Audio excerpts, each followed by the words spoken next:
Hello, this is Gaur Gopal Das, and it is my great pleasure to be with all of you. And hello, this is Mridu Bhandari from Network 18. You're catching a special one-on-one conversation series where I speak to newsmakers from different facets and different fields about dealing with business and life in the times of COVID-19. Today, my focus is on spirituality and all that it can do to help us in these dark times. Mr. Das, thank you very much for joining us today. You're an Thank you. Thank you. urban legend of sorts, a monk who's quite unusual, if I may say so, someone who's a former corporate professional, someone who's a Yes, qualified indeed. engineer, a vocalist and a guitarist by passion, and also someone who loves his cool gadgets. So let me begin. I do. I want to begin by Yeah. asking you that isn't this love for cool gadgets somewhere against this whole principle of giving up material pleasures and detaching yourself from material pleasures of the world? I think when we are talking about things like gadgets and detachment, we are always looking at the principle of utility. Utility is about how we use what we have to bring the message across to people. Right? We are all going to be using these gadgets and we are all going to be using different facilities, but with a purpose in mind. So for me, using these gadgets is about how do I get this message across? So you're also someone who loves to travel. I don't know if you love to travel or not, but you do undertake a lot of travel, over 200 flights. That's right. How does someone like you then cope with this whole lockdown situation where we really don't know when we are going to be able to travel next? From a ideological point of view, I think, there's very limited control we have over what's happening in the outside world, but we have unlimited control over our inside world. And like Jim Rohn once said, that either you run the day or the day runs you. I would rather focus my attention on what I can do. I can do my exercise, I can control my diet, I can do a lot of online sessions, I can do a lot of reading. So I have chosen to shift my attention from what I can't to what I can. And are these times testing your spiritual practice at all, your peace of mind? Because a lot of people around the world are facing difficulties when it comes to accepting the situation. And can a Sure. spiritual consciousness practice help in these times? Yes, indeed. Because at the end of the day, when there's a lot going on in the world out there, there's a need that we come to a state of calm and inner stillness. And for sure, my 25 years of spiritual practice, which is my mantra meditation, my practicing of mindfulness, has come in very, very handy for me during this lockdown because it just allows me, because of my practice, to have that sense of stillness and calm. You're someone who, of course, dons the color saffron, you have the tika, you wear it with pride. Don't you often give people the impression that you're here to preach Hinduism and, perhaps convert people to Hinduism? How do you navigate those preconceived notions? When we are talking about religion and spirituality, we are talking more about a way of life than a set of rituals. The divide, the conflict comes when you have a set of rituals and then you kind of fight over, you argue over those set of rituals. But when we're talking about correctly understood religion or the right understanding of spirituality, then we have a set of universal principles. It doesn't matter what attire I dress up in. There's people out there dressing up in a certain way. I'm dressing up in this way. It wouldn't matter that much. Right. But in recent years, do you also feel that Indians have become a little more intolerant towards each other, or is that something we are facing only on social media and not really in the real world?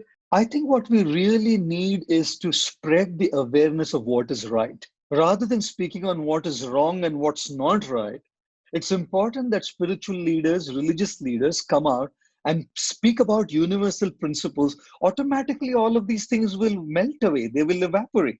And being a former corporate professional yourself, you are also very closely linked to the business world still as a monk. Yes. You're a life coach for a number of, CEOs, very well-known CEOs. So what are the conversations looking like these days? You've been talking about the VUCA world with them for a long time. Correct. COVID-19 is perhaps the best example of VUCA that we've had in a very long time. It is a Yes. volatile situation. It is uncertain. It is Correct. complex. It's ambiguous. So Indeed. how are you helping all of these CEOs sort of set the roadmap ahead for a post-COVID-19 world? I think there's two aspects to dealing with the post-COVID aftermath, if you might allow me to use that word. Uh, One is the strategy, business strategy. And I think all of this top-notch corporate professionals, heads of business houses, CEOs and chairmen of different companies, they are well equipped with their strategy. They are smart. They have a lot of experience.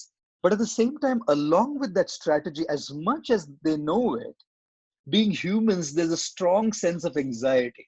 I know that there's a strategy, but the world has changed. Will my strategy work? Will it go through? Will I be able to bounce back to what I was, or at least closer to where I was earlier? So I would rather focus my attention on the variables, which basically means our strategy, our planning, networking, coming together and seeing what we can do to come out of it together. So this is what I would focus on. Strategy, they're well aware with. What I would talk to them is about the mindset. Right. Yeah. And is there a spiritual quotient of the enterprise as well? And how would you define that? And would you say that more and more businesses in a post-COVID-19 world will have to have a higher spiritual quotient in the way they operate, especially in harmony with the environment? I think so. That it definitely will be a great need. Spiritual quotient has already become an integral part of a lot of business houses in the world today. Like when I went to Salesforce in San Francisco, every floor had a mindfulness zone where people were allowed to kind of come and, take their time out and practice mindfulness to get that inner resilience. So I see that post COVID-19, it will probably become a little more necessary because, in order for people to cope up. And you're also running a social media challenge on habit change. Earlier, it was Right. 21 habits when the lockdown was for 21 days. Have you extended that to changing 40 habits for now? And no, it's been the 21. It was been 21. And what's the challenge all about? The challenge was all about, everybody knows what they want to change in their lives. People know that this is what I want to do, this is what I want to improve, this is what I want to relinquish or quit or give up. But we are so much in our routine life, so much in the rut, so much in the hush and rush, that we really do not get that time to work on ourselves. So when the lockdown started, automatically people had more time. And it was important that we utilize that time constructively, fruitfully, in a way that we develop ourselves, in a way that we can acquire what we wanted to, and we can also relinquish and give up what we wanted to. Right. And what do you think is the top thing that individuals as well as corporates will have to change internally as well as externally to really survive better, to really be more productive and really be perhaps healthier on the other side of this pandemic? I hope that corporate leaders and corporate professionals have been spending this time not just in chilling, relaxing, and taking it easy, but also in terms of reflecting. Now, if they've reflected and looked at some aspects of their self-development and have gotten some good experience out of it, I think post-COVID-19, it's important that we repeat those experiences. Whatever's helped us is something that's meant to be repeated. All right. And before I let you go, I want to play a quick rapid fire round of questions with you. So all right. No spending time on thinking, quick answers, thinking on your feet. I'll try. Biggest lesson during the lockdown? Never take anything for granted, including freedom. All right. One thing that angers you the most? When people are not punctual. Great. One line definition of spirituality? The way to go inside, in a way that we can transform our outside. Right.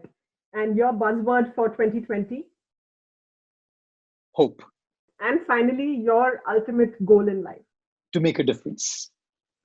Fantastic. Gaur Gopal Das, it's been an absolute pleasure talking to you. Thank you so much for taking Absolute pleasure, Mridu. Thank you for having me over. Thank you again.